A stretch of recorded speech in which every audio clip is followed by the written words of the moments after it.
আমরা এখন পয়লা বৈশাখের পান্তা খাবো। তুমি এরকম লাল টকটকে বানাইছো কেন? এই আমি মরিচ কম দিচ্ছি, লবণ একবারে মরিচ দিয়ে মাখায় লাল টকটকে বানাই ফেলছো। আল্লাহ, তুমি ঝাল খাবা কিভাবে? এই আব্দুল্লাহ, লাউয়ের তরকারি আছে, লাউয়ের তরকারি কিভাবে খাবো?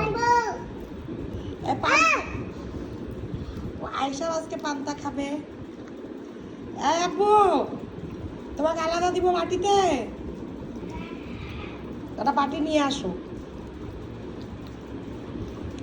এই যে এই বাটিটাই নাও, মরিচের বাটিটাই নাও। এই যে পেঁয়াজ, বৈশাখের পান্তা। তোমার ভাতটা এত লাল হইলো কেন?